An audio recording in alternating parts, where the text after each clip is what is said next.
चलिए, हम लोग पिछले दिन तक जो पढ़े थे, सुनो, शांत हो जाओ। पिछले दिन हम लोग इलेक्ट्रिक फील्ड लाइंस पढ़ना शुरू किए थे, है ना। इलेक्ट्रिक फील्ड लाइंस में मैं अभी तक आपको क्या बताया था, मैं उसको 2 मिनट में रिकैप करता हूं और फिर मैं इलेक्ट्रिक फील्ड लाइंस के लेक्चर को आगे बढ़ाता हूं, ठीक ना। मैं आपको क्या बोला था कि जो इलेक्ट्रिक फील्ड हम लोग निकालते थे पॉइंट चार्ज के कारण, ये कितना निकालते थे, KQ/R²। अगर पॉजिटिव चार्ज होता था तो इलेक्ट्रिक फील्ड का direction away from the charge, और अगर ये नेगेटिव चार्ज होता था तो इसके कारण इलेक्ट्रिक फील्ड का डायरेक्शन टुवर्ड्स द चार्ज। लेकिन ये इलेक्ट्रिक फील्ड जो है सो हम लोगों को क्या होता था, दिखता नहीं था, जिसके कारण स्टडी टफ होती जा रही थी। और इसके लिए हम लोगों ने इजी बनाने के लिए एक इमेजिनरी कॉन्सेप्ट लाया था जिसका नाम था क्या, इलेक्ट्रिक फील्ड लाइंस। और इलेक्ट्रिक फील्ड लाइंस में मैं सबसे पहले बोला था आपको क्या, कि जो सबसे पहले इलेक्ट्रिक फील्ड लाइंस का कॉन्सेप्ट दिया गया था उसमें क्या कहा गया था कि अगर ये कोई पॉइंट चार्ज है तो अगर आपके पास R का वैल्यू छोटा मिलता है तो इलेक्ट्रिक फील्ड कैसा मिलता है, बड़ा। और अगर R जो है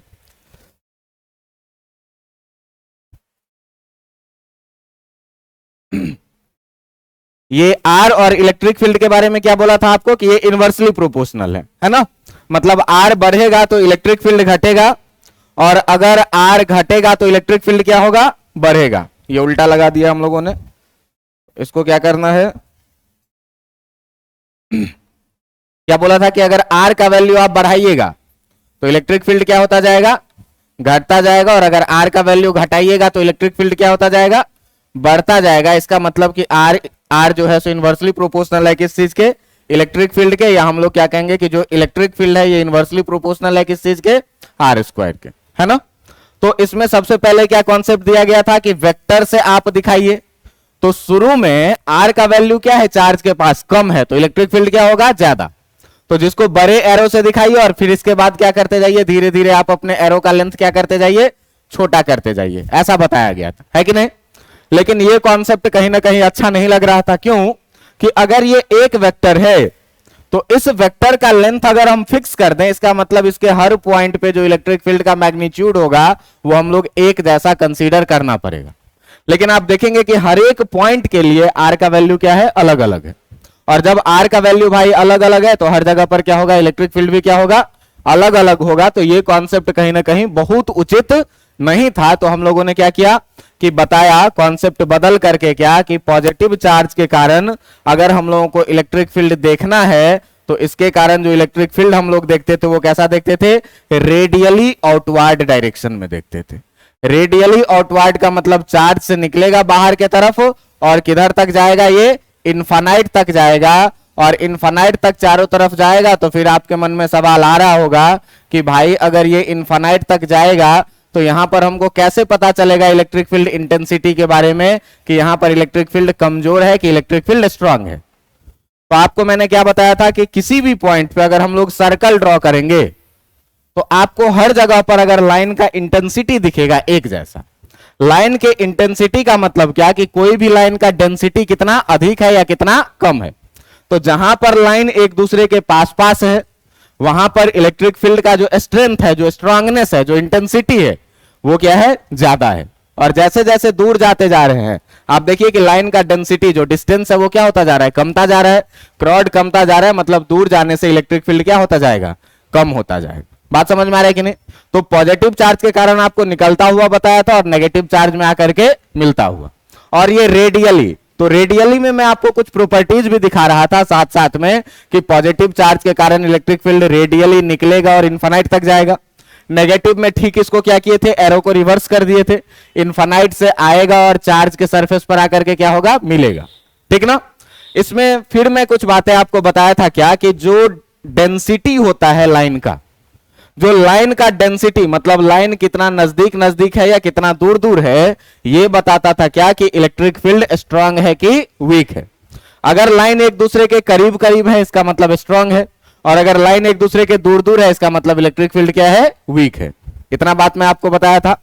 इसके बाद में क्या बताया था आपको कि जो भी चार्ज बॉडी है इलेक्ट्रिक फील्ड लाइंस उसके सरफेस के परपेंडिकुलर होता है। क्यों कि आप देखिए कि कैसा होगा, परपेंडिकुलर। मैं हर जगह आपको लिखा था क्या कि ये रेडियली बाहर की तरफ निकलता है।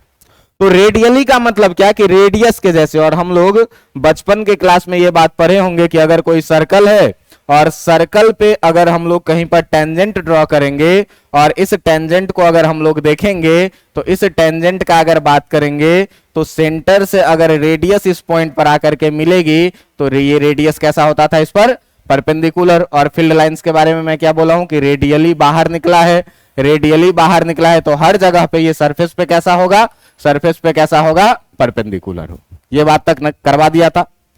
अब देखो कि यहां से कुछ कुछ प्रॉपर्टीज करते करते हम लोग इसी बात पर से यूनिफॉर्म इलेक्ट्रिक फील्ड का कॉन्सेप्ट आपको दिखाए थे कि हर जगह पर अगर इलेक्ट्रिक फील्ड का स्ट्रेंथ एक जैसा है तो ऐसे फील्ड को हम लोग क्या कहते थे, यूनिफॉर्म इलेक्ट्रिक फील्ड कहते थे।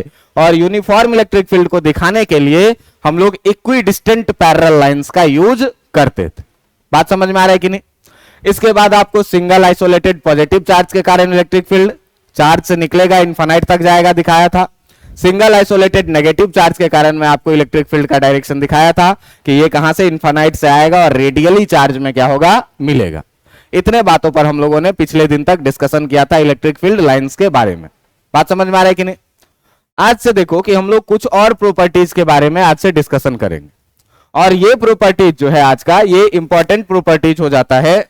तो इसमें जो सबसे पहला प्रॉपर्टीज है इसमें हम लोग क्या डिस्कस करेंगे कि जो टेंजेंट होता है, tangent at any point on electric field lines, कि इलेक्ट्रिक फील्ड लाइंस पे अगर हम किसी भी पॉइंट पे टेंजेंट डालते हैं तो वो बताता है क्या चीज, shows the direction of force, shows the direction of force। अब ये फोर्स कैसा होगा, इलेक्ट्रोस्टैटिक फोर्स होगा एट दैट पॉइंट, कि उस पॉइंट पर। अब हमको ये बात बताओ कि तुमको मैं बताया था कभी कि अगर हम लोग किसी भी इलेक्ट्रिक फील्ड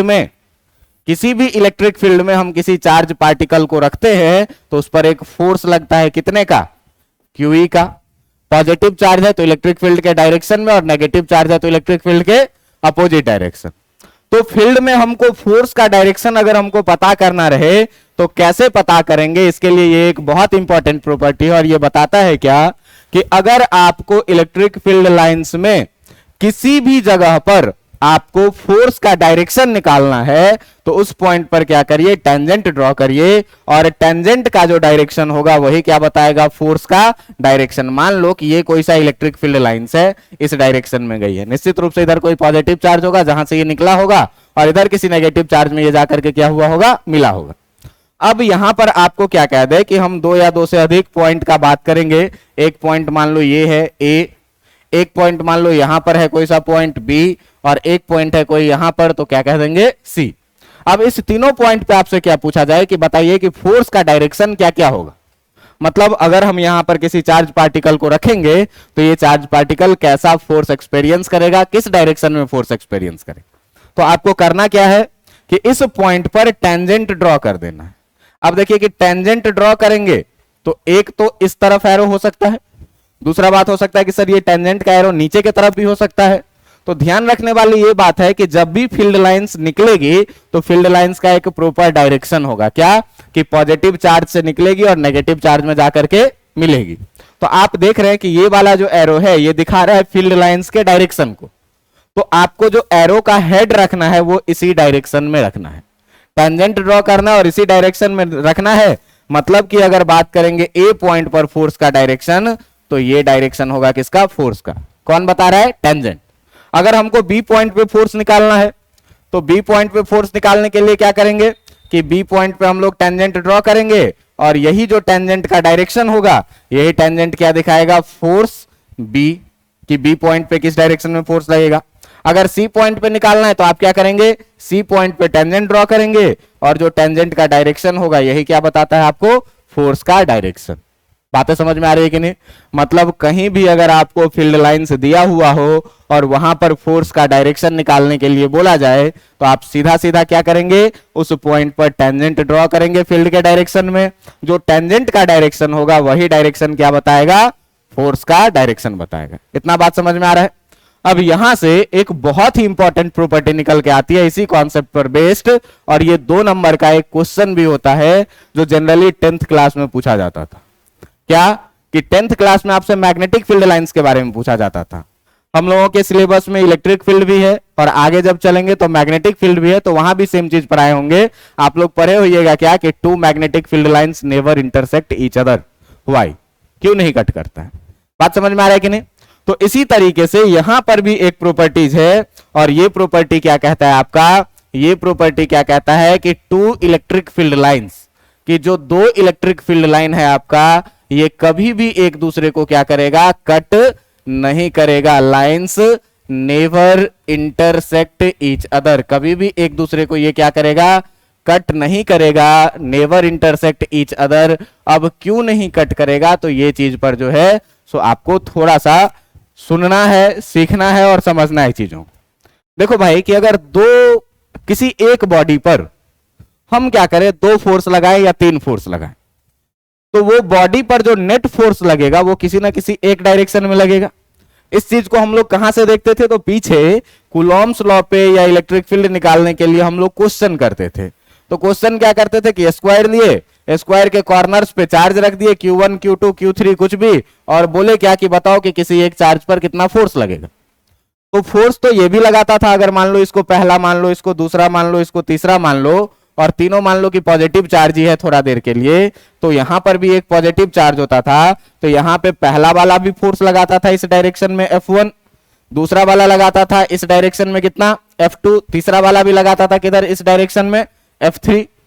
लेकिन जब हम सबको सॉल्व करके निकालते थे तो नेट फोर्स का डायरेक्शन किसी एक पार्टिकुलर डायरेक्शन में, याद आ रहा है कि नहीं आ रहा है, जो नेट फोर्स होता था वो एक पार्टिकुलर डायरेक्शन में लगता था। अगर ये बात आपको समझ में नहीं आ रही है तो आप ऐसे सोचिए, मानिए कि आपके छत के ऊपर में जो पंखा है, उस पंखे में मैं क्या करूं कि 10-20 रस्सी बांध दूं, क्या करूं, 10-20 रस्सी बांध दूं और नीचे टांग दूं, और 10-20 आदमी को क्या बोलूं कि इस पंखे को पकड़ के एक एक रस्सी पकड़ के तुम क्या करो, खींचो पंखा को। अगर पंखा टूट के गिरेगा तो क्या वो 20 आदमी के डायरेक्शन में गिरेगा, किसी एक पार्टिकुलर डायरेक्शन में गिरेगा। बात समझ में आ रहा है कि नहीं? इसका मतलब कि जो 20 अलग अलग फोर्स लग रहा है उस सब का रिजल्टेंट का एक पार्टिकुलर डायरेक्शन होगा, वो 20 अलग अलग डायरेक्शन में नहीं होगा।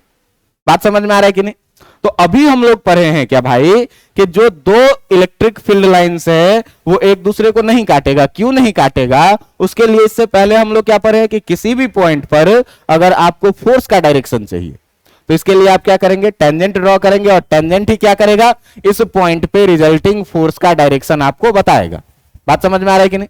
अब देखिए कि अगर 2 लाइन एक दूसरे को काट देगा, अगर 2 लाइन एक दूसरे को काट दे तो क्या होगा, जरा सा देखिएगा। मान लेते हैं कि एक लाइन है ये और एक दूसरा लाइन है ये, इसका नाम हम रख लेते हैं L1 और इसका नाम हम क्या रख लेते हैं, L2। ये 2 इलेक्ट्रिक फील्ड लाइंस है और ये दोनों फील्ड लाइंस एक दूसरे को किसी पॉइंट P पर मान लीजिए कि इंटरसेक्ट कर दिया। तो अगर इंटरसेक्ट कर दिया तो देखो P पॉइंट पे अगर हमको फोर्स का डायरेक्शन चाहिए, तो फोर्स का डायरेक्शन चाहिए तो P पॉइंट पर हम लोग क्या करेंगे भाई, टेंजेंट ड्रॉ करेंगे। और एक टेंजेंट तो मेरा ऐसा पॉसिबल है P पॉइंट पे जो L1 का फोर्स बताएगा F। बात समझ में आ रहा है कि नहीं? अगर हम दूसरा टेंजेंट ड्रॉ करना चाहेंगे इस पर तो ये भी तो एक टेंजेंट पॉसिबल है इस पे, और ये भी फोर्स का डायरेक्शन बता रहा है। तो अब आप बताइए कि क्या एक ही पॉइंट पे रिजल्टिंग 2 फोर्स का डायरेक्शन पॉसिबल है क्या? नहीं पॉसिबल है। तो जब 2 फोर्स का डायरेक्शन पॉसिबल ही नहीं है तो भाई 2 इलेक्ट्रिक फील्ड लाइंस कभी एक दूसरे को काटेगा नहीं। और क्यों नहीं काटेगा, इस चीज के लिए हम लोग यहां पर मेंशन करेंगे क्या कि अगर इफ 2 लाइंस, जब भी लाइन का बात यहां पर करेंगे तो आप लोग समझेंगे कि इलेक्ट्रिक फील्ड लाइंस, अगर 2 लाइन क्या करे, एक दूसरे को इंटरसेक्ट करते हैं। If 2 lines intersect each other, अगर 2 लाइन क्या करेगा, एक दूसरे को इंटरसेक्ट कर देगा, then at the point of intersection,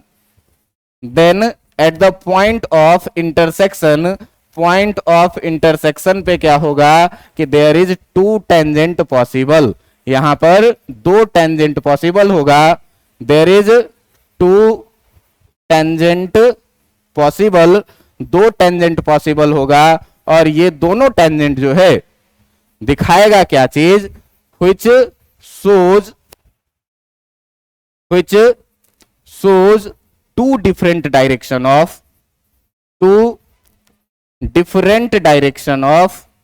resulting force। ये क्या दिखा रहा है? दो डिफरेंट डायरेक्शन दिखा रहा है किस चीज का? रिजल्टिंग फोर्स का।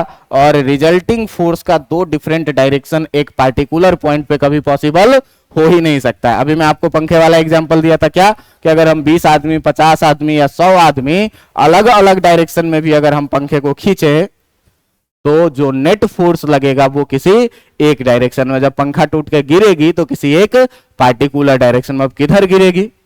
तो जो ज्यादा फोर्स लगाएगा उधर गिरेगा। बात समझ में आ रहा है कि नहीं? अब क्या है कि जो क्या दिखा रहा है, कह रहा है क्या कि अगर दो लाइन एक दूसरे को इंटरसेक्ट करता है तो पॉइंट ऑफ इंटरसेक्शन पे दो टेंजेंट पॉसिबल होता है, जो दो अलग अलग डायरेक्शन दिखा रहा है किसका? रिजल्टिंग फोर्स का, विच इज नॉट पॉसिबल, जो कि पॉसिबल नहीं है। बात समझ में आ रहा है कि नहीं? विच इज नॉट पॉसिबल, ये पॉसिबल नहीं है। और इसीलिए जो है सो टू इलेक्ट्रिक फील्ड लाइंस, इसीलिए दो इलेक्ट्रिक फील्ड लाइंस क्या करती है? कभी एक दूसरे को इंटरसेक्ट नहीं करती है। Lines never intersect each other, कभी भी एक दूसरे को ये क्या करेगी? इंटरसेक्ट नहीं करेगी। और जब नहीं करेगी तो यहां से एक आपका 2 नंबर का क्वेश्चन बन जाता है। कभी कभी आसान क्वेश्चन पूछ दिए जाते हैं। और आपसे ये क्वेश्चन कैसे पूछ दिया जाएगा? तो क्वेश्चन इसी में लगा देगा क्या कि why two electric field lines never intersect each other, कि दो इलेक्ट्रिक फील्ड लाइंस एक दूसरे को कभी काटता क्यों नहीं है। तो आप इसको कैसे रिवर्स में इसको प्रूफ करना है, रिवर्स में इसका एक्सप्लेनेशन देना है। क्या कहना है? कहना है क्या कि अगर दो फील्ड लाइंस एक दूसरे को काट देगा तो पॉइंट ऑफ इंटरसेक्शन पे दो टेंजेंट पॉसिबल होगा, जो नेट फोर्स का दो अलग अलग डायरेक्शन दिखा रहा है। आप देखिए ये डायरेक्शन इधर और ये डायरेक्शन इधर, तो किसी एक पार्टिकुलर पॉइंट पे रिजल्टिंग फोर्स का दो डायरेक्शन पॉसिबल नहीं है। इसीलिए कभी भी दो इलेक्ट्रिक फील्ड लाइंस एक दूसरे को काटेगा नहीं। बात समझ में आ रहा है कि नहीं आ रहा है? अब यहां से ये दोनों प्रॉपर्टीज इंपॉर्टेंट होती है क्या कि टेंजेंट क्या दिखाएगा? फोर्स। और टेंजेंट फोर्स दिखाएगा तो अगर दोनों एक दूसरे को काट देगा तो इंटरसेक्शन पॉइंट पे क्या होगा? दो टेंजेंट पॉसिबल होगा, जो दोनों अलग अलग डायरेक्शन में है। और अलग अलग डायरेक्शन में होने के कारण ये क्या कर रहा है? दो अलग अलग रिजल्टिंग फोर्स का डायरेक्शन दिखा रहा है, जो कभी पॉसिबल नहीं हो सकता। बात समझ में आ रहा है कि नहीं? 100 आदमी अगर लड़ेगा तो विनर कोई ना कोई एक ही होगा और वो पार्टिकुलर डायरेक्शन में होगा। इतनी बातें समझ में आ गई होगी। अब देखो कि एक अगला बहुत इंपॉर्टेंट प्रॉपर्टीज है और इस पर एक बार जेईई में क्वेश्चन भी पूछ दिया था और बहुत आसानी से क्वेश्चन बनता है। तो अगर हम लोग अब सिस्टम ऑफ चार्ज के लिए बात करेंगे, अभी तक हम लोग केवल एक चार्ज के लिए बात कर रहे थे।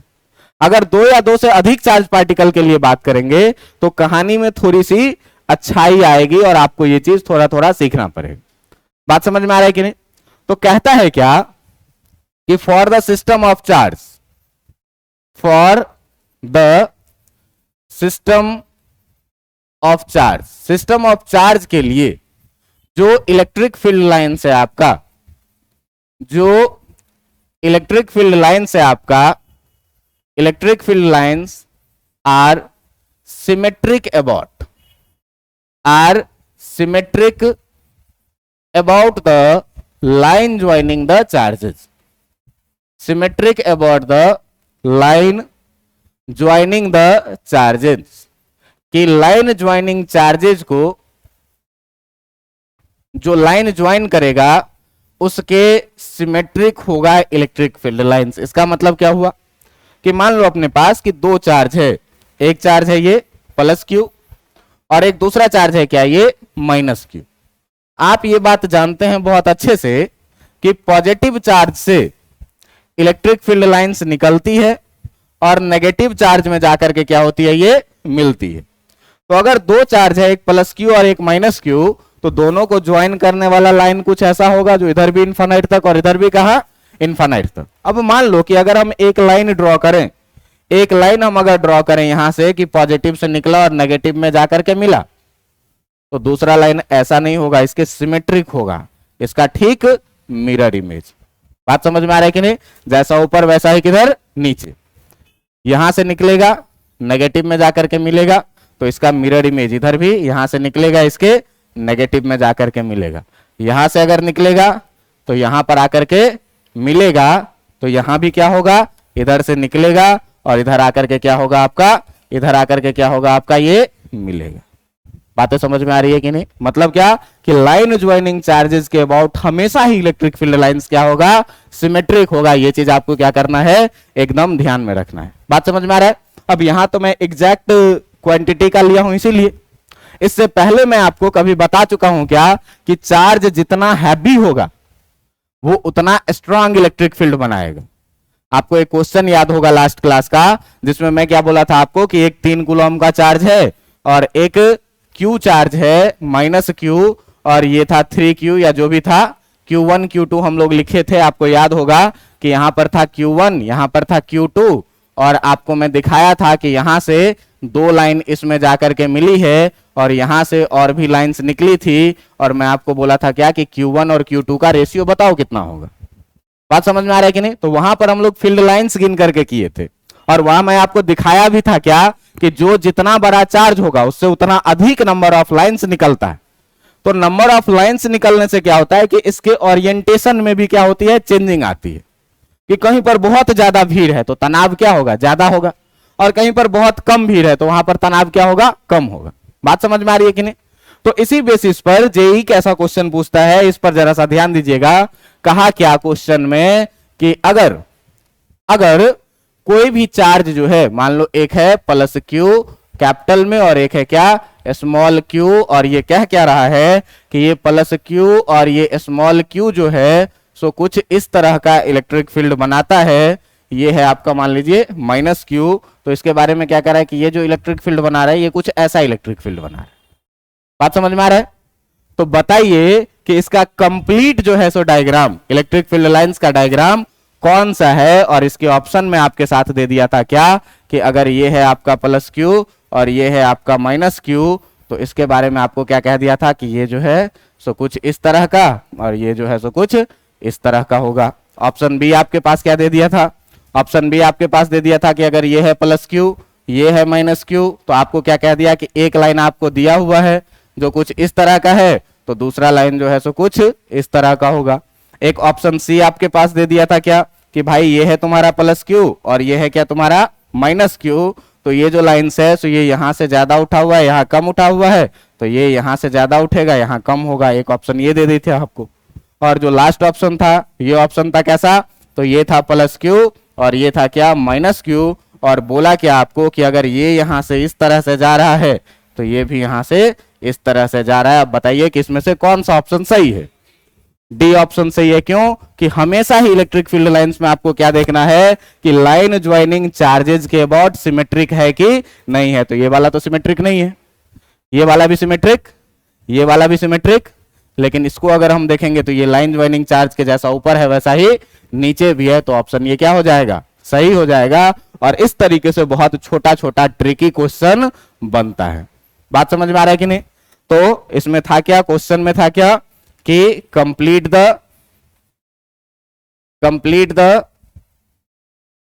द फील्ड लाइंस, कि फील्ड लाइंस को कंप्लीट करने के लिए। और यहां पर आपका ऑप्शन है, ऑप्शन में आपको केवल क्या देखना है, तो ऑप्शन में आपको 2 चीज का ध्यान रखना है। कई बार क्या होगा कि सिमेट्रिक आपको दिखेगा, एरो का डायरेक्शन बदल देगा। बात समझ में आ रहा है कि नहीं? तो हमेशा इस बात का ध्यान रखना है कि पॉजिटिव चार्ज से फील्ड लाइंस निकलेगा और नेगेटिव में जाकर के मिलेगा। आप यहां पर देखो कि हम एरो का डायरेक्शन चेंज कर दिया, नेगेटिव से निकला है, तो ये 2 तरीके से गलत। एक तो इसको क्या होना चाहिए, पॉजिटिव से निकलना चाहिए, नेगेटिव में जाके मिलना चाहिए, और दूसरा क्या होना चाहिए, सिमेट्रिक। तो ऐसा भी हो सकता है कि ऑप्शन में 2 ऑप्शन ऐसा दे दे, बस अंतर क्या हो कि एक में एरो क्या करे आपका चेंज कर दे। अब एरो चेंज कर देगा तो आप क्या हो जाएंगे, कंफ्यूज हो जाएंगे। बात समझ में आ रहा है कि नहीं? अभी हम बीपीएससी का एग्जाम देके आ रहे हैं, तो बीपीएससी के एग्जाम में मैथ्स में बहुत सारे क्वेश्चंस मोर देन 1 करेक्ट थे, और उसमें 5 ऑप्शन रहता है, 3 नंबर में रहेगा, चौथा रहेगा मोर देन 1, 5वां रहेगा नन ऑफ दिस। अब इसमें बहुत कंफ्यूजन होता है। गलती कैसा करके आए देखो, एक आंसर निकाले तो मेरा आंसर आया 2/3 का पावर 12, पहला ही क्वेश्चन ऑप्शन में था, सही मार दिए। जब कलर कर लियो एमआर, उसके बाद देखे कि एक ऑप्शन ऐसा भी था 3/2 का पावर -12, ये भी सही है, दोनों एक ही चीज है। रेसिप्रोकल करेंगे, पावर नेगेटिव करेंगे, क्या हो गया, गलत हो गया। बात समझ में आ रहा है कि नहीं? तो इसीलिए जो है सो टेक्निकली स्मार्ट होना चाहिए, लेकिन इस बार जितना क्वेश्चन मैथ्स का बनाए हैं उसमें केवल एक यही क्वेश्चन गलती हुआ है, बाकी सारा का सारा सही है। 40 में से 39 सही है, ठीक ना? चलिए छोड़िए, सिलेक्शन हो जाएगा कि नहीं होगा ये डिपेंड करेगा कि पहले परीक्षा कैंसिल नहीं हो, क्योंकि सुन रहे हैं क्वेश्चन पेपर लीक हो गया था। हाँ देखो, नाम नहीं लेंगे, लेकिन एक विशेष पार्टी का सरकार जहां भी रहता है वहां पेपर लीक होगा ही होगा। अब रिकॉर्ड हो रहा है भाई, टीचर को पकड़ के सीधे पहुंचा देता है समझे ना? चलिए इतनी बातें समझ में आ गई। तो ये थी किस चीज की कहानी, आपकी इलेक्ट्रिक फील्ड लाइंस की कहानी, जिसमें आपको केवल क्या याद रखना है कि इलेक्ट्रिक फील्ड लाइंस हमेशा कहां से निकलेगा, पॉजिटिव से निकलेगा, नेगेटिव में जाके मिलेगा। लाइन ज्वाइनिंग चार्जेस के अबाउट क्या होना चाहिए, सिमेट्रिक होना चाहिए। अब देखिए कि चार्ज के प्रॉपर्टीज में आप एक प्रॉपर्टी जानते होइएगा क्या, कि सेम चार्ज एक दूसरे को रिपेल करता है और अपोजिट चार्ज क्या करता है, अट्रैक्ट करता है। देखो एक जोक सुनाते हैं तुम लोगों को। एक बार क्या हुआ ना, एक कवि कहीं कवि सम्मेलन कर रहा था। बात समझ में आ रहा है? कवि कहीं पर कवि सम्मेलन कर रहा था, और कवि सम्मेलन करते करते वो क्या बोल दिया कि सरकारें चोर होती है। अब इस बात पर क्या हुआ, पुलिस आया, उसको पकड़ के और ले गया जेल, थाना, और थाने में मारा 2-4 लप्पर। कह रहा काहे मार रहे हो? तो कह रहा है कि मारे इसीलिए हैं क्योंकि तुम बोले हो कि सरकारें चोर होती है। तो कभी बोलता है कि भाई हम ये थोड़ी बोले हैं कि हमारे यहाँ का सरकार चोर है। तो 2 थप्पड़ और मारता है पुलिस। कहता हम ही को सिखा रहे हो, हमको जैसे पता ही नहीं है कि कहाँ का सरकार चोर है नहीं समझ में आया? आ गया बात समझ में आ रहा है? तो हमारे यहाँ की स्थिति वो है। चलिए इतनी बातें समझ में आ गई। अब देखिए कि हम लोग आगे बढ़ेंगे क्या, आगे बढ़ेंगे क्या कि इलेक्ट्रिक फील्ड लाइंस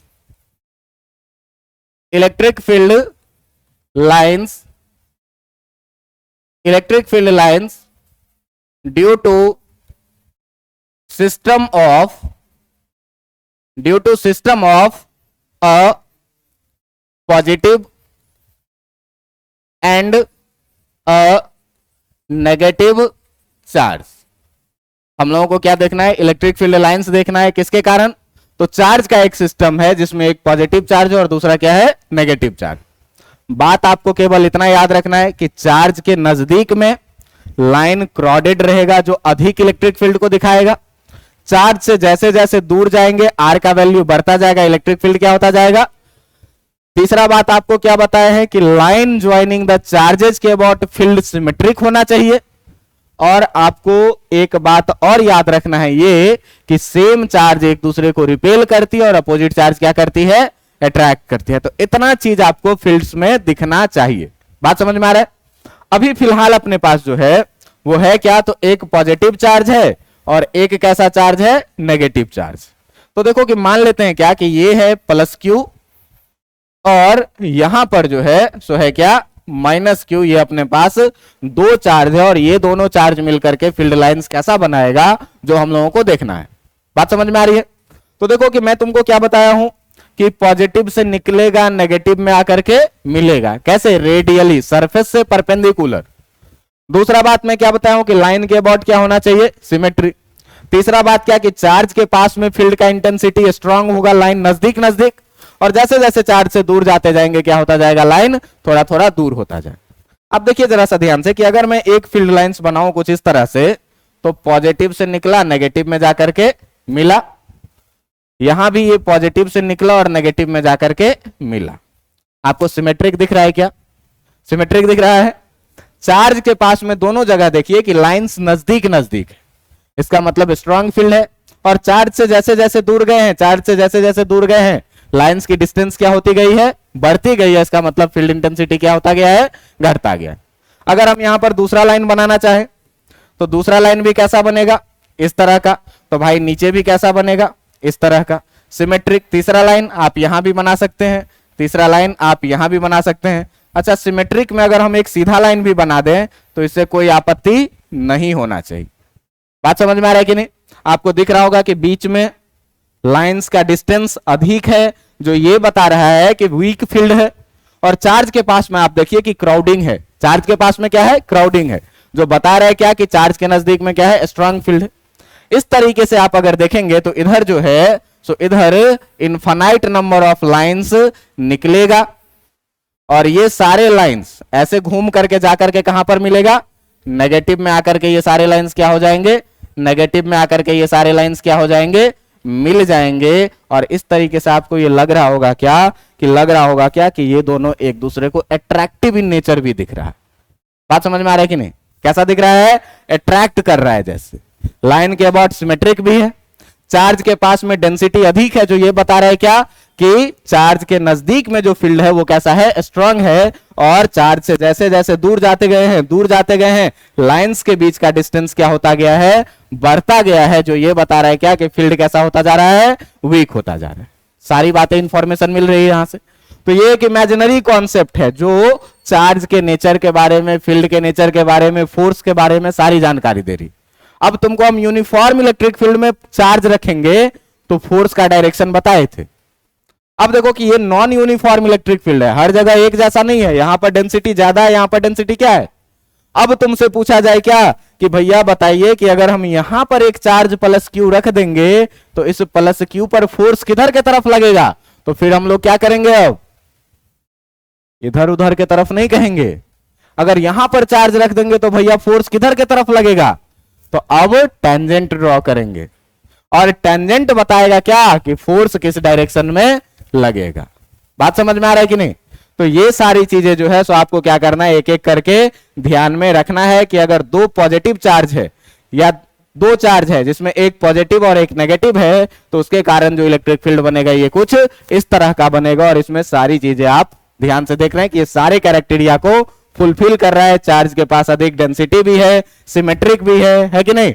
और इस तरह से आप देखिए कि कहीं भी दो लाइन से एक दूसरे को कट भी नहीं किया, इंटरसेक्ट भी नहीं किया है।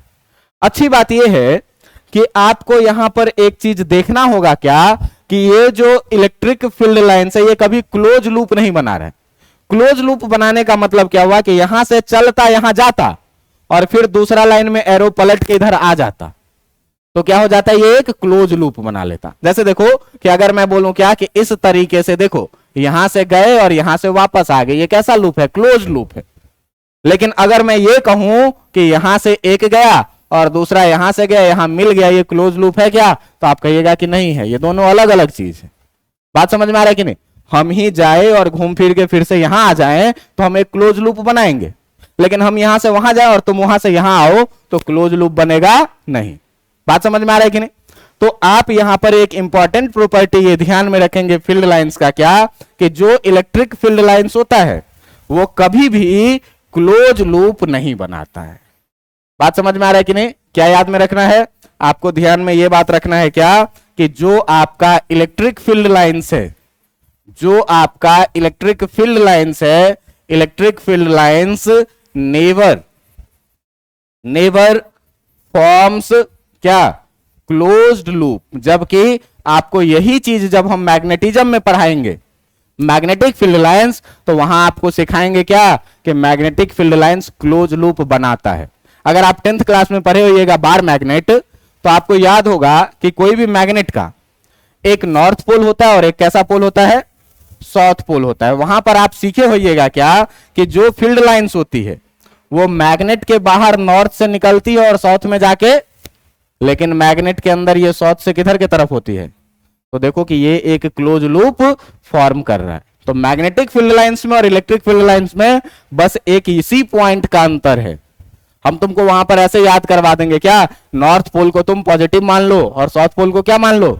नेगेटिव मान लो। और बस एक ही अंतर आपको देखने को मिलेगा इलेक्ट्रिक फील्ड लाइंस में और मैग्नेटिक फील्ड लाइंस में, क्या कि ये कभी क्लोज लूप बनाता नहीं है, लेकिन magnetic field lines close loop बनाता है।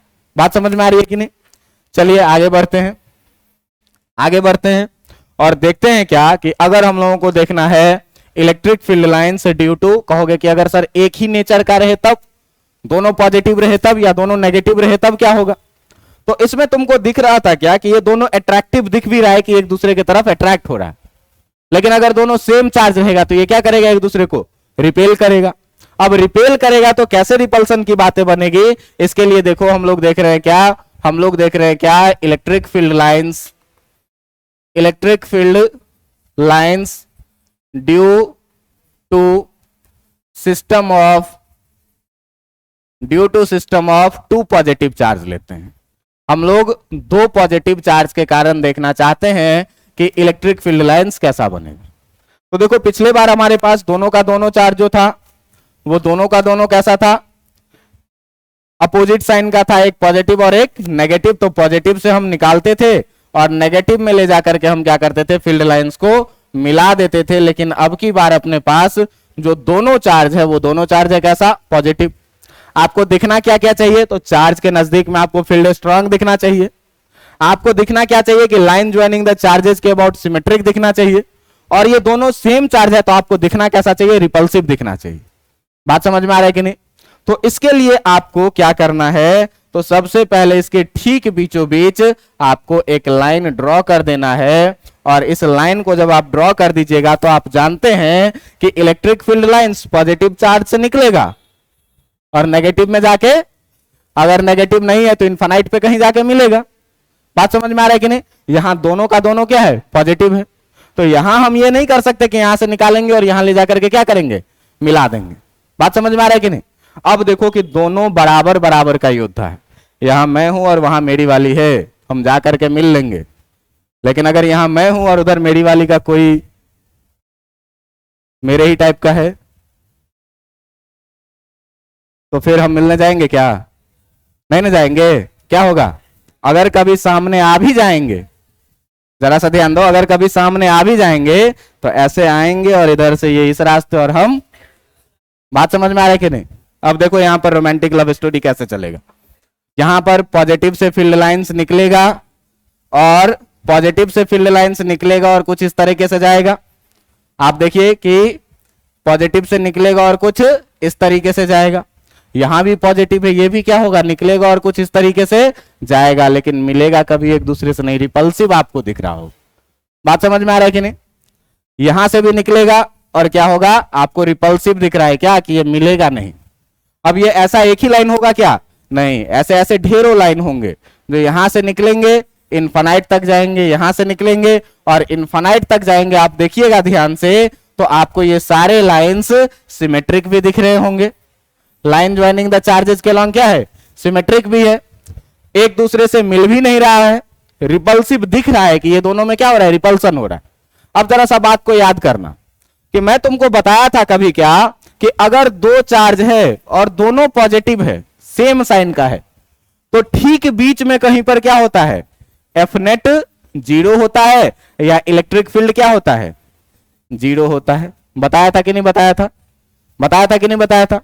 जरा सा ध्यान से देखिएगा कि इस बीच में कोई सा लाइंस है क्या, इस बीच में कोई लाइन, इसका मतलब फील्ड इधर क्या है, 0 है। चार्ज के नजदीक में क्राउडिंग दिख रहा है आपको, चार्ज के नजदीक में स्ट्रॉन्ग इलेक्ट्रिक फील्ड, और जैसे जैसे चार्ज से दूर गए डिस्टेंस क्या होता गया, बढ़ता गया। इसका मतलब इलेक्ट्रिक फील्ड क्या होता गया, वीक होता गया। और इस बीच में अगर हम लोग बात करेंगे तो इस बीच में जो इलेक्ट्रिक फील्ड का वैल्यू है यह है कितना। बात समझ में आ रहा है कि नहीं। अब देखिए ये सिमेट्रिक भी है, रिपल्सिव भी दिख रहा है, बीच में कोई फील्ड लाइंस नहीं है, इसका मतलब ये 0 भी दिखा रहा है। सारा इंफॉर्मेशन मिल रहा है कि नहीं मिल रहा है। अगर इसी में दोनों नेगेटिव चार्ज कर देता तो क्या करते, दोनों नेगेटिव भी एक दूसरे को क्या करता, रिपेल करता। बस यहां पॉजिटिव से जो निकली है सारे एरो के डायरेक्शन को क्या करेंगे, पलट देंगे, काम हो जाएगा। बात समझ में आ रहा है कि नहीं, कि इनफाइनाइट से आएगा और चार्ज में आकर के मिल जाएगा। केवल क्या करना है, एरो के डायरेक्शन को बदल देना है। तो ये -q और ये भी क्या, -q। आपके लिए होमवर्क में मैं छोड़ देता हूं, वो है कि नहीं। तो होमवर्क के लिए क्या छोड़ देता हूं, होमवर्क के लिए क्या छोड़ देता हूं, electric field lines, electric field lines due to system of two negative charge. दो नेगेटिव चार्ज के लिए आपको क्या करना है, इलेक्ट्रिक फील्ड लाइंस ड्रॉ कर लेना है। कुछ नहीं करना है, पॉजिटिव वाले में केवल एरो का डायरेक्शन क्या करो, बदल दो। बात समझ में आ रहा है कि नहीं? अभी तक का जो था ये बहुत ही आसान सा एक टॉपिक था फील्ड लाइंस का, जिसको हम लोगों ने देखा।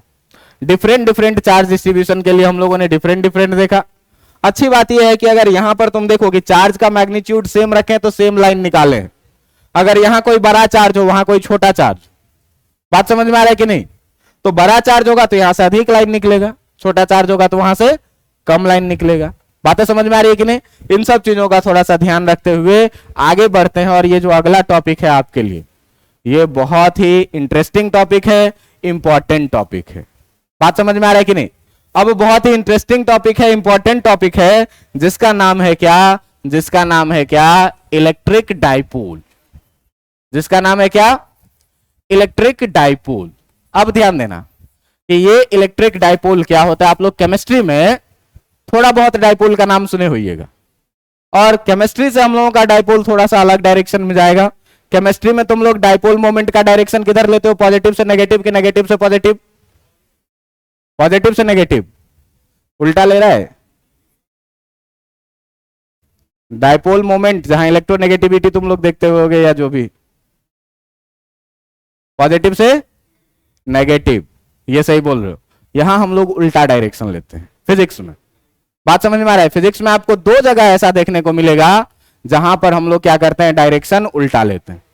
एक थर्मोडायनामिक्स अगर आप लोग केमिस्ट्री में पढ़िएगा तो वहां वर्क डन ऑन सिस्टम होता है और वर्क डन बाय सिस्टम होता है। तो फिजिक्स में work done by the system को पॉजिटिव लिया जाता है और work done on the system को नेगेटिव लिया जाता है। केमिस्ट्री में यही चीज क्या हो जाता है, उल्टा। कारण क्या है? तो फिजिक्स और केमिस्ट्री में कारण क्या है ये देखिए। फिजिक्स को केवल मतलब है किस चीज से? फायदे से। आप जानते हैं कि दुनिया का जितना भी मशीनरी सिस्टम है वो फिजिक्स पर काम कर रहा है, और फिजिक्स क्या कहता है कि मिनिमम इनपुट दो और मैक्सिमम आउटपुट निकालो, तभी ये काम का है। बात समझ में आ रहा है कि नहीं? जैसे मान लो कि पहले गाड़ी यहां चलती थी, कम माइलेज देती थी, राजदूत। अब क्या हो गया कि एक से एक स्पोर्ट बाइक आ रहा है, कम तेल जलता है, ज्यादा स्पीड देता है, ज्यादा अच्छा चलता है, ज्यादा एफिशिएंसी है। तो ये क्या है? टेक्नोलॉजी का डेवलपमेंट। तुम इंटरनेट का ही देखो कि इंटरनेट पहले कितना महंगा हुआ करता था, मैक्सिमम इनपुट था और मिनिमम आउटपुट था। आजकल बहुत सस्ता है कि नहीं? तो फिजिक्स ये चाहता है क्या कि सिस्टम हमको अधिक आउटपुट दे। तो फिजिक्स मानता है क्या कि अगर किसी चीज पर मैंने काम किया तो मेरा एनर्जी का लॉस हुआ है, और लॉस को हम लोग नेगेटिव काउंट करेंगे। लेकिन अगर इसने मुझे काम करके दिया है तो वो मेरे को प्रॉफिट हुआ और उसको हम लोग क्या करेंगे? पॉजिटिव मानेंगे। लेकिन केमिस्ट्री क्या करता है कि केमिस्ट्री किसी भी रिएक्शन को कंटेनर के अंदर बैठ के उसको अपने काम से मतलब है केवल कि भाई मेरा काम हुआ तो पॉजिटिव और नहीं हुआ तो, मतलब सिस्टम के अंदर अगर काम हमको हो रहा है तो उसको वो कैसा मानेगा? पॉजिटिव। और हम लोग कहेंगे नहीं, अगर हमको करना पड़ रहा है तो भाई मेरा लॉस हो रहा है, हम मतलब ही लोग हैं, हमको जब तक फायदा नहीं होगा तब तक हम मानेंगे नहीं। तो हम अपने फायदे को पॉजिटिव काउंट करते हैं फिजिक्स में। तो दो जगहों पर फिजिक्स और केमिस्ट्री का साइन कन्वेंशन ठीक उल्टा चलता है। एक थर्मोडायनामिक्स में वर्क डन का बोला और एक यहां पर डाइपोल मोमेंट का बोला। बात समझ में आ रहा है कि नहीं? तो देखिए कि ये इलेक्ट्रिक डाइपोल होता क्या है। तो हम लोग शुरू करेंगे कूलॉम्स लॉ से। ये कहानी आपको मैं बताया था जब कूलॉम्स लॉ, तो आपको मैं कूलॉम्स लॉ में मैं दो बातें बताया था क्या, कि अगर 2 पॉइंट चार्ज है, कूलॉम्स लॉ अगर आपको याद हो तो मैं आपको उसमें क्या बताया था कि अगर अपने पास 2 पॉइंट चार्ज है Q1 और एक दूसरा चार्ज है कितना? Q2, और इस दोनों के बीच की डिस्टेंस है R, तो अगर ये सेम नेचर का रहेगा तो एक दूसरे को रिपेल करेगा कुछ ना कुछ फोर्स F से, और अगर अपोजिट नेचर का रहेगा तो क्या करेगा? अट्रैक्ट करेगा कुछ ना कुछ फोर्स से। और ये फोर्स निकालने के लिए मैं क्या बोला था कि ये फोर्स जो होता है ये directly proportional to product of charge होता है, और इनवर्सली प्रोपोर्शनल टू क्या होता है? Square of distance between them. इसी दोनों को जब हम लोग मिलाए थे तो F प्रोपोर्शनल टू क्या आया था? Q1 Q2 बाई कितना? R स्क्वायर, और प्रोपोर्शन को हटाए थे तो इलेक्ट्रोस्टैटिक कांस्टेंट आया था Q1 Q2 bye R square. लेकिन आपको बोला था क्या कि ये जो कूलॉम्स लॉ है, ये जो आपका कूलॉम्स लॉ है, ये केवल वैलिड है किसके लिए? तो वैलिड ओनली फॉर किसके लिए? पॉइंट चार्ज के लिए। एक दिक्कत ये बताया था आपको कि इसका लिमिटेशन में एक ये है कि ये वैलिड है केवल किसके लिए? पॉइंट चार्ज के लिए। और दूसरा बात आपको ये बताया था क्या कि if R less than 10⁻⁻15 metre, then Coulomb's law is not applicable. आपको ये बात याद होगा कि तब जो है सो कूलॉम्स लॉ एप्लीकेबल नहीं था। बात समझ में आ रहा है कि नहीं? तब कूलॉम्स लॉ एप्लीकेबल नहीं था। तो अब सवाल ये उठता है कि भाई जब ये 10⁻⁻15 मीटर, इसको हम लोग फर्मी भी बोलते हैं। बात समझ में आ रहा है कि नहीं? इसको क्या बोलते हैं? फर्मी में भी बोलते हैं। 10⁻⁻15 मीटर को 1 फर्मी बोला जाता है। तो अब अगर डिस्टेंस इससे कम हो जाए तब क्या किया जाएगा? बात समझ में आ रहा है कि नहीं? अब जरा सा ध्यान देना कि जैसे मान लो कि हम लोग बात करें क्या कि NaCl का, सोडियम क्लोराइड का। आपको पता है कि इस दोनों के बीच में आयनिक बॉन्डिंग होता है, Na+ और Cl- का। तो आप ये बताइए कि ये जो Na+ है ये क्या है? चार्ज है। और ये जो Cl- है ये भी क्या है? चार्ज है। इक्वल चार्ज है और अपोजिट चार्ज है। अब ये इक्वल अपोजिट चार्ज अगर हम एक मॉलिक्यूल का बात करें, केवल एक NaCl का, तो कितना छोटा हो जाएगा? 10⁻⁻15 से छोटा हो जाएगा कि नहीं हो जाएगा? हो जाएगा। क्यों? एटॉमिक रेडियस के बारे में तुम जानते होगे, इसका भी रेडियस और इसका भी रेडियस बहुत कम होता है केमिस्ट्री में। इस दोनों को अगर हम मिला भी देंगे, मान लो कि स्फेरिकल है थोड़ा देर के लिए एटम, तो इस दोनों एटम के बीच का डिस्टेंस क्या है? दोनों के सेंटर के बीच का डिस्टेंस। तो अगर इसका रेडियस मान ले थोड़ा देर के लिए R1 और इसका मान ले R2, तो इस दोनों के बीच का डिस्टेंस कितना हो जाएगा? R1 प्लस कितना? अब अगर हम सोडियम के रेडियस को जोड़ें और क्लोरीन के रेडियस को जोड़ें और ये 10⁻⁻15 मीटर से कम हो जाए तो क्या होगा कहानी? बात समझ में आ रहा है कि नहीं? तब कहानी क्या होता है कि ये बन जाता है एक डाइपोल। बात समझ में आ रहा है कि नहीं? तो कहानी देखिएगा, डाइपोल किसे कहेंगे कि अगर दो इक्वल और अपोजिट चार्ज एक दूसरे से बहुत छोटे डिस्टेंस से सेपरेटेड हो। बहुत छोटा डिस्टेंस कैसा? 10⁻⁻15 मीटर से कम डिस्टेंस से अगर सेपरेटेड हो तो ये एक सिस्टम के जैसे बिहेव करने लगता है। और इसी सिस्टम को हम लोग क्या बोलते हैं? इलेक्ट्रिक डाइपोल बोलते हैं। इसी चार्ज के सिस्टम को हम लोग क्या बोलेंगे? इलेक्ट्रिक डाइपोल बोलेंगे। तो अगर आपको बोला जाए इलेक्ट्रिक डाइपोल का डेफिनेशन लिखने के लिए, तो इलेक्ट्रिक डाइपोल का डेफिनेशन लिखने के लिए हम लोग क्या करेंगे? ये पेज उल्टा पुल्टा हो गया, ये लग जाए यहां पे। अब अगर बोला जाए हम लोगों को क्या कि इलेक्ट्रिक डाइपोल का भाई डेफिनेशन बताओ कि क्या होता है, तो हम लोग सीधे सीधे क्या कहेंगे इलेक्ट्रिक डाइपोल के बारे में? इलेक्ट्रिक डाइपोल के बारे में क्या कहेंगे कि ये जो होता है, क्या होता है कि अगर इफ 2 पॉइंट चार्जेस, अगर 2 पॉइंट चार्ज को क्या किया जाए? हैविंग इक्वल मैग्नीट्यूड, दो पॉइंट चार्ज ऐसा जिसका इक्वल मैग्नीट्यूड हो and opposite in sign,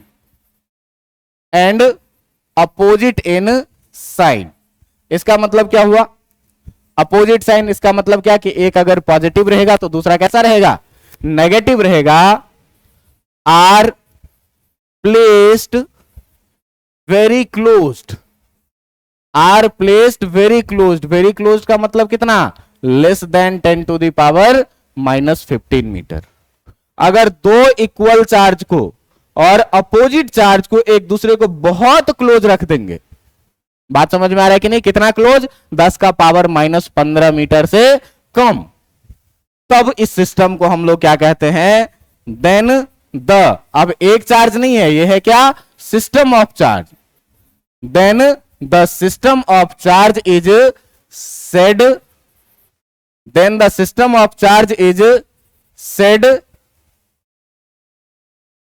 then system of charge is called, ऐसे लिखते हैं, is called electric dipole.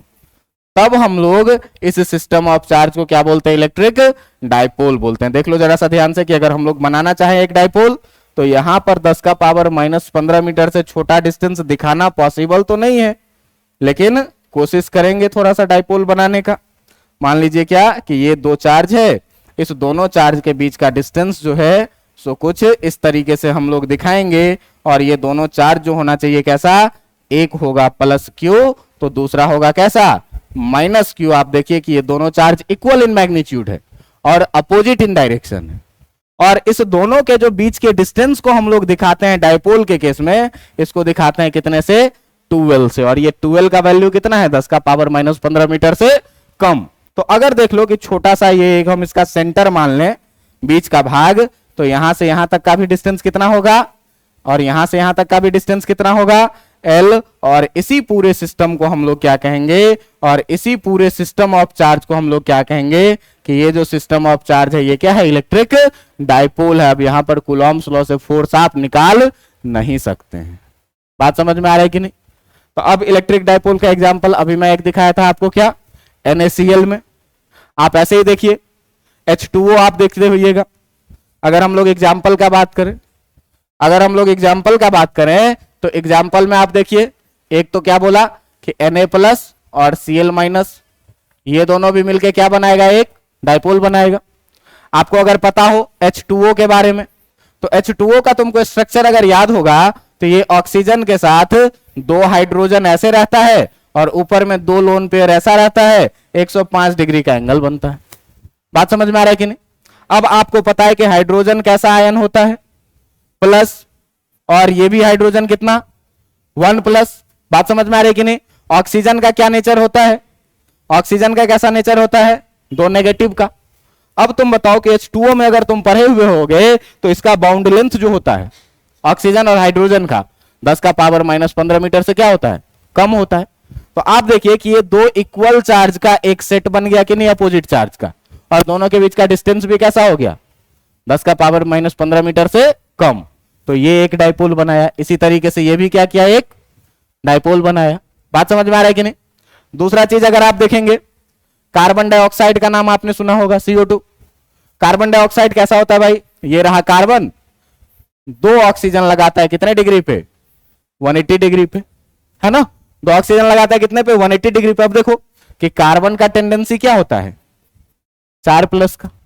Oxygen का टेंडेंसी क्या है, इस ऑक्सीजन का भी टेंडेंसी क्या है, कार्बन ऑक्सीजन का बाउंड लेंथ 10 का पावर -15 मीटर से छोटा। अब जब 10 का पावर -15 मीटर से छोटा, तो आप देखिए कि इक्वल और अपोजिट चार्ज का एक सेट बना कि नहीं बना। यहां भी देखिए कि इक्वल और अपोजिट चार्ज का एक सेट बना कि नहीं बना। बात समझ में आ रहा है कि नहीं? तो ये एक डाइपोल बना और ये भी क्या बना, एक। यहां भी ये एक डाइपोल बना और ये भी क्या बना, एक। इसी तरीके से NaCl में भी मैं क्या बोला कि Na+ और Cl-, ये भी क्या बनाया, एक डाइपोल। बात समझ में आ रहा है कि नहीं? तो अब ये डाइपोल में सवाल उठता है कि ये NaCl भी डाइपोल बना रहा है, H2O भी डाइपोल बना रहा है, CO2 भी डाइपोल बना रहा है। तो इस डाइपोल में कौन स्ट्रांग डाइपोल है और कौन वीक डाइपोल है? बात समझ में आ रहा है कि नहीं? कौन सा स्ट्रांग डाइपोल है और कौन सा वीक डाइपोल है, इसके लिए आपको पढ़ना पड़ेगा। इसके लिए आपको क्या पढ़ना पड़ेगा, डाइपोल मोमेंट। बात समझ में आ रहा है कि नहीं? क्या, डाइपोल मोमेंट, जो बताएगा क्या कि कोई भी डाइपोल कितना स्ट्रांग है या कितना वीक है। बात समझ में आ रहा है कि नहीं? अब यहां से हम कहानी को कंटिन्यू करेंगे अगले दिन, और अगले दिन आपके बोर्ड के पॉइंट्स ऑफ व्यू से बहुत इंपॉर्टेंट क्लास है, 5 नंबर का। बात समझ में आ रहा है? कितने नंबर का, 5 नंबर का। तुम ध्यान देना कि मैं जहां जहां भी 5 नंबर बोल के इंपॉर्टेंट करवा रहा हूं, वो सारा डेरिवेशन तुमको याद होना चाहिए। अभी तक मैं 2 डेरिवेशन करवाया हूं इसमें 5 नंबर बोल के। एक सर्कुलर रिंग के एक्सिस पर इलेक्ट्रिक फील्ड निकालना, और दूसरा कूलॉम्स लॉ का वेक्टर फॉर्म। याद है कि नहीं याद है? और तीसरा डेरिवेशन आज कल करवाएंगे, जिसमें आपको डाइपोल के कारण इलेक्ट्रिक फील्ड निकालना सिखाएंगे।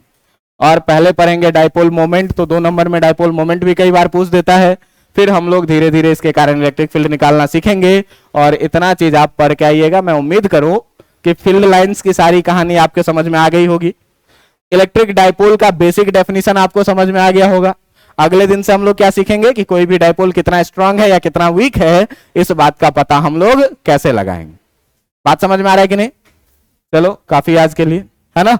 इतना पढ़ के आना।